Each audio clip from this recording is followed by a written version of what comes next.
समय के सदुपयोग पर आपका मार्गदर्शन चाहते हैं। कृपया उनकी समस्या का समाधान करें। माननीय प्रधानमंत्री जी। देखिए, सिर्फ परीक्षा के लिए ही नहीं, वैसे भी जीवन में टाइम मैनेजमेंट के प्रति हमें जागरूक रहना चाहिए। परीक्षा और नो परीक्षा, आपने देखा होगा काम का ढेर क्यों हो जाता है। काम का ढेर इसलिए हो जाता है समय पर उसको किया नहीं इसलिए। और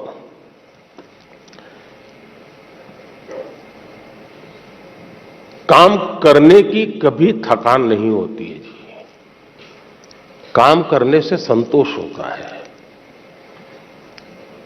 काम न करने से थकान लगती है। सामने दिखता है अरे इतना सारा काम, इतना सारा काम, और उसी की थकान लगती है। करना शुरू करें। दूसरा, आप कभी कागज पे अपना पेन पेंसिल लेके डायरी पे लिखिए। एक हफ्ते भर आप नोट कीजिए कि आप अपना समय कहां बिताते हैं। अगर पढ़ाई भी करते हैं तो कितना समय किस विषय को देते हैं, और उसमें भी शॉर्टकट ढूंढते हैं कि बेसिक में जाते हैं, बारीकियों में जाते हैं। थोड़ा अपना एक एनालिसिस कीजिए। मैं पक्का मानता हूं कि आपको ध्यान में आएगा कि आप जो आपकी पसंद की चीजें हैं उसी में सबसे ज्यादा समय लगाते हैं और उसी में खोए रहते हैं। फिर 3 विषय ऐसे हैं जो कम पसंद है लेकिन जरूरी है, वो फिर आपको बोझ लगेगा। मैंने 2-2 घंटे मेहनत की लेकिन ये तो हुआ नहीं। और इसलिए आप सिर्फ पढ़ना 2 घंटे ऐसा नहीं, लेकिन पढ़ने में भी जब फ्रेश माइंड है तब जो सबसे कम पसंद विषय है, आपको सबसे ज्यादा कठिन लगता है, तय कीजिए पहली 30 मिनट इसको, फिर एक पसंदगी वाला विषय है 20 मिनट उसको, फिर थोड़ा कम पसंद वाला 30 मिनट उसको। आप ऐसा स्लैब बनाइए तो आपको रिलैक्सेशन भी मिलेगा और आपको धीरे धीरे उन विषयों पर रुचि बढ़ेगी जो आप नॉर्मली टालते हैं और अच्छे विषय में खोए रहते हैं। और समय भी तो बहुत जाता है। आपने देखा होगा, आप में से जो लोग पतंग चगाते होंगे, मुझे तो बचपन में बहुत शौक था। पतंग की जो माजा होता है, धागा होता है, वो कभी एक दूसरे में उलझ जाकर के एकदम से बड़ा गुच्छा बन जाता है। अब बुद्धिमान इंसान क्या करेगा? यूं यूं खींचेगा क्या? ताकत लगाएगा क्या? ऐसा नहीं करेगा। तो धीरे से एक एक तार को पकड़ने की कोशिश करेगा कि खुलने का रास्ता कहां है, और फिर धीरे धीरे धीरे खोलेगा तो इतना बड़ा गुच्छा भी आराम से खुल जाएगा और सारा माजा, सारा धागा एक जैसी जरूरत है वैसा उसके हाथ लग जाएगा।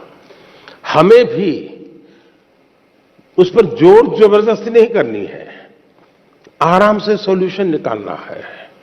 और अगर आराम से सॉल्यूशन निकालेंगे तो मुझे पक्का विश्वास है कि आप उसको बड़े ढंग से करेंगे। दूसरा, आपने कभी घर में अपनी मां के काम को ऑब्जर्व किया है क्या? यूं तो आपको अच्छा लगता है कि जैसे स्कूल से आए तो मां ने सब रेडी करके रखा था, सुबह स्कूल जाना था तो मां ने सब तैयार करके रख दिया था।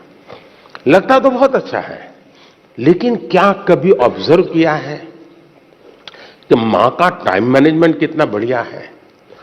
उसको पता है सुबह ये है तो मुझे 6 बजे ये करना पड़ेगा, 6:30 बजे ये करना पड़ेगा, उसको 9 बजे जाना है तो ये करना पड़ेगा, वो 10 बजे घर आएगा तो ये करना पड़ेगा।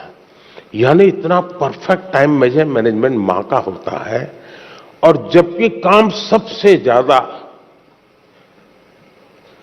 मां करती रहती है, लेकिन किसी काम में उसको बोझ अनुभव नहीं होता है। थक गई, बहुत काम है, बहुत ज्यादा, ऐसा नहीं करती। क्यों? उसे मालूम है कि मुझे इतने घंटे में ये तो करना है और जब एक्स्ट्रा टाइम मिलता है तब भी वो चुप नहीं बैठती, कुछ न कुछ अपना क्रिएटिव एक्टिविटी करती रहती है। सुई धागा लेके बैठ जाएगी, कुछ तो करती रहेगी, रिलैक्स करने के लिए भी उसने व्यवस्था रखती है।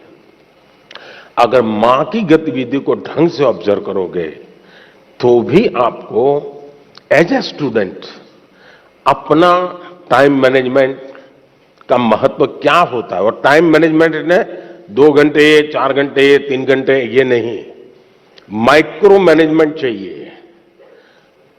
किस विषय को कितना टाइम देना है, किस काम को कितना टाइम देना है, और इतना बंधन भी नहीं डालने हैं कि बस 6 दिन तक ये करूंगा ही नहीं क्योंकि मुझे पढ़ना है, फिर तो आप थक जाओगे। आप ढंग से उसको डिस्ट्रीब्यूट कीजिए समय को, जरूर आपको लाभ होगा। धन्यवाद। माननीय प्रधानमंत्री जी, रुपेश और तन्मय परीक्षा में अनुचित साधनों के प्रयोग से कैसे बचा जाए, इस विषय पर आपका मार्गदर्शन चाहते हैं। श्रद्धेय प्रधानमंत्री जी। मुझे खुशी हुई कि हमारे विद्यार्थियों को भी ये लग रहा है कि परीक्षा में जो गलत प्रैक्टिसेस होती हैं, माल प्रैक्टिसेस होती हैं, उसका कोई रास्ता खोजना चाहिए। खास करके जो मेहनती विद्यार्थी होते हैं उनको जरूर इसका बहुत ही चिंता रहती है कि मैं इतनी मेहनत करता हूं और ये चोरी कर करके, कॉपी कर करके, नकल करके अपना गाड़ी चला लेता है। पहले भी शायद चोरी तो करते होंगे लोग, नकल तो करते होंगे, लेकिन छुप छुप करके करते होंगे। अब तो बड़े गर्व से कहते हैं कि आज सुपरवाइजर को बुद्धू बना दिया।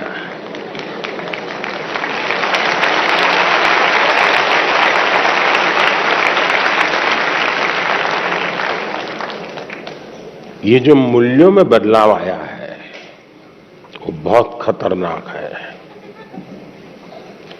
और इसलिए समाज एज सच ये हम सबको सोचना होगा। दूसरा अनुभव आया है कि कुछ स्कूल या कुछ ऐसे टीचर्स जो ट्यूशन क्लासेस चलाते हैं,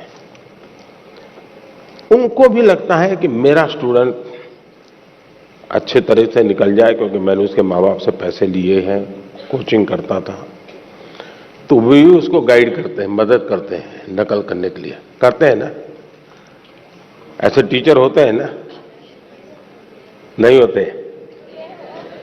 तो बोलिए ना।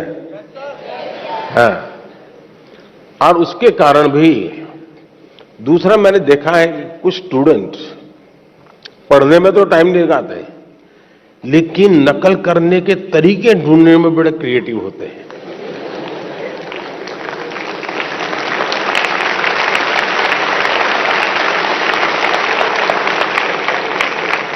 उसमें घंटे लगा देंगे, वो कापली बनाएंगे तो उसमें छोटे छोटे छोटे अक्षरों की बनाएंगे। कभी कभी तो मुझे लगता है कि इसके बजाय वो नकल के तरीके, नकल की टेक्निक, उसमें जितना दिमाग खपाता है, और बड़े क्रिएटिव होते हैं ये चोरी करने वाले, इसके बजाय अगर उतना ही समय उसी क्रिएटिविटी को, टैलेंट को सीखने में लगा देता तो शायद वो अच्छा कर पाता। किसी ने उसको गाइड करना चाहिए था, किसी ने उसको समझाना चाहिए था। दूसरा ये बात समझ के चले, अब जिंदगी बहुत बदल चुकी है, जगत बहुत बदल चुका है, और इसलिए ये बहुत आवश्यक है कि एक एग्जाम से निकले मतलब जिंदगी निकल गई, ये संभव नहीं है जी। आज आपको डगर डगर हर जगह पे कोई न कोई एग्जाम देनी पड़ती है। कितनी जगह पे नकल करोगे जी? और इसलिए जो नकल करने वाला है वो शायद 1 आध 2 एग्जाम को तो निकल जाएगा, लेकिन जिंदगी कभी पार नहीं कर पाएगा।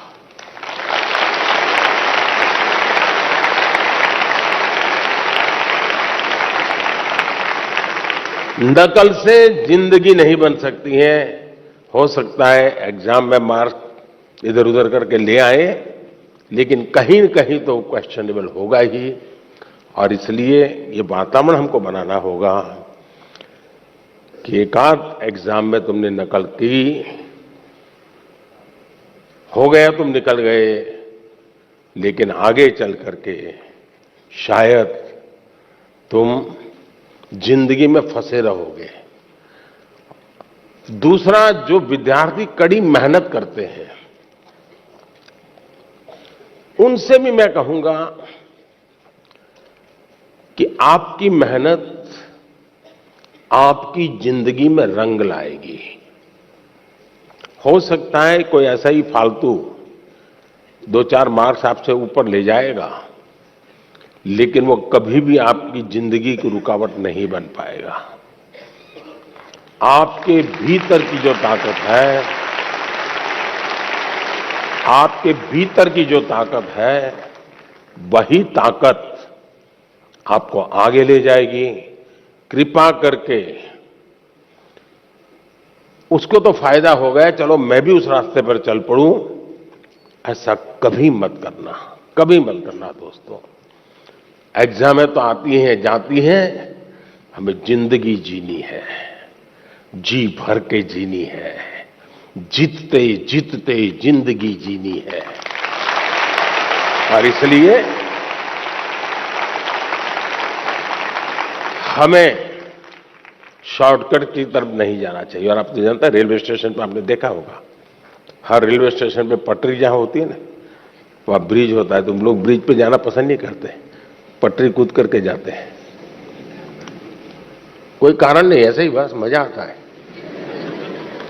तो वहां लिखा है shortcut will cut you short.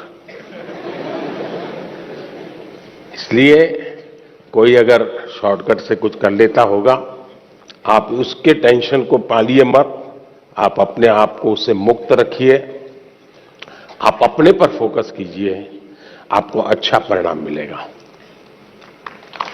धन्यवाद।